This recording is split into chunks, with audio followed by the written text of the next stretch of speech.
Habitat Stories. Laura Manning, Chapter 2, Turning Her Life Around. Originally I was living in Plano in an apartment with my two children, and the rent started becoming too much, and I had been looking at different websites, and I found Habitat, and their application waitlist had actually come up, so I applied, and before I got accepted into the program, I had to move to Samaritan Inn because I was not able to pay the rent anymore. Although difficult moving to a homeless program, Samaritan Inn relieved Laura's stress about paying rent and enabled her to concentrate on her family and her college studies. Laura had submitted her application to Habitat for Humanity of Collin County. The application's really easy. It's lengthy, but it's easy. It's just asking basic information. They end up doing a credit check to make sure you don't have too much credit debt, so that you can still be able to afford the house. They walk you through any questions you have. You can call or show up, and they'll walk you through how to answer it. They give you a list of information that they need: bank statements, credit card statements, monthly income, pay stubs, just basic things like that. Then Laura received the call she was waiting for. Her Habitat application was approved. Laura learned that when Habitat applications are approved, that is when the work begins. She attended the safety course and learned the appropriate precautions. Now she was on the construction sites almost every weekend. Then about 2 weeks after that, I got a phone call saying I got approved, and that next week, I was like, when can I start? They're like, you have to take a safety class, and you have to take a couple other classes, just so you know what Habitat's about, how to make sure you're staying safe on the construction sites. So I took those classes as soon as they were available, and then I started going to construction sites pretty much every weekend, getting to learn the different parts of the house, how it's built up from the ground from nothing.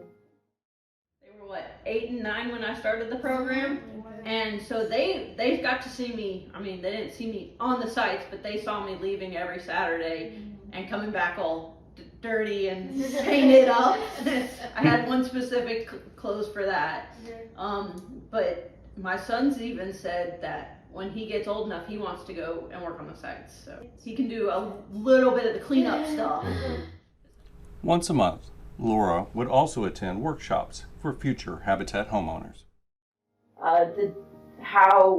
We had workshops like once a month where Bryant would go and he would teach us different parts of the house, so that when we do get our house, we're prepared and we'll know how to check the heater, how to change it, what on the outside to keep an eye on, what to check for, so that our house can be permanent and last for as long as possible. In addition to working on the construction sites, Laura also worked in the Habitat restores, where new and gently used home improvements, home furnishings, and appliances are sold to raise funds to build Habitat homes. Laura enjoyed working in the Habitat restores. No, it wasn't difficult. It was definitely time consuming, but it was worth it. And then you're able to see all the things that people bring in, and you're able to help people that come in looking for things, and you're able to use all that and be able to imagine your house. Laura's work on the construction sites and in the Habitat restores contributed to her 300 hours of sweat equity for the down payment on her new Habitat home. Completing 300 hours of sweat equity is a long process, but Laura did not stop there. She continued working on the construction sites even after her hours were completed.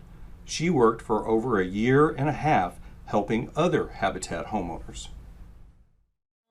I had to do 300 sweat equity hours, and what it was is working in the resale store, working on the construction sites, attending the monthly meetings, and there's some other community service that is authorized to up to a certain amount of hours,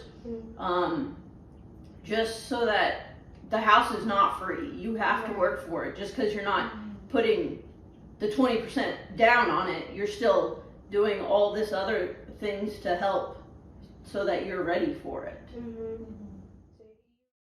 In addition to her new homeowner training, Laura continued her criminal justice education online at Purdue University Global.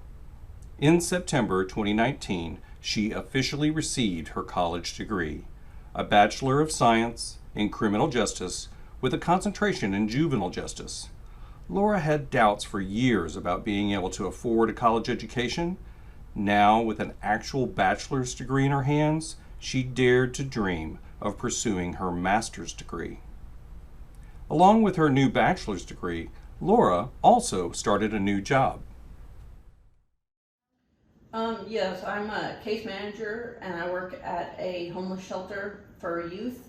So I work with them daily, making sure they have the clothes they need, making sure they're getting job search help, once they get the job, making sure they're saving 75% of their income. Once they have saved for a while, helping them to get into an apartment or a program that can help them. So quite a bit of what Habitat did for me, I'm able to do for them now. We've done career tests with them to find out what kind of career they like. Most of them are high school dropouts, so depending on what level they're at, we try to get them reconnected with the school, or if because some just unfortunately are not a good fit for that, we put them in a GED program so that they can still get that to that point. A lot of the colleges out there also have programs for once you do have your high school diploma or GED, where they do free training. So I was able to get so far one person in that program, and he's doing a welding course. So after that, he's gonna be set, and we're getting ready to actually move him into an apartment because he's been in our program and has been successful. A new college degree, then a new job, and now Laura found herself choosing a lot for her new Habitat home in Salina, Texas. They were actually excited. Like, I would show them, like, we went out to the plot where it was and they got to see it, and they're like, oh, we're gonna have a house on here. And they got a backyard, and just knowing they'll have their own room. I mean, even the small things like that made them excited. Unfortunately, COVID-19 once again changed Laura's plans. Due to the pandemic, the home in Salina was taking longer than usual to complete. During the extended construction time in Salina, a Habitat homeowner in Wiley, Texas decided to relocate. This made their 2-year-old home available for another Habitat owner. The home was a 4-bedroom in good shape with a fenced-in yard and needed only a few minor repairs. Laura, Aidan, and Emily were excited about this home in Wiley and could not wait to move in. The Mannings were now dreaming about their new home in Wiley. Aidan was most excited to have his own bedroom for the first time. Both Aidan and Emily were hoping to adopt a puppy to play with in their new backyard. Everyone felt blessed for this opportunity to move into a home they could finally call their own and become part of their new community. Yes, I'm a case manager and I work at a homeless shelter for youth. So I work with them daily, making sure they have the clothes they need, making sure they're getting job search help, once they get the job, making sure they're saving 75% of their income. Once they have saved for a while, helping them to get into an apartment or a program that can help them. So quite a bit of what Habitat did for me, I'm able to do for them now.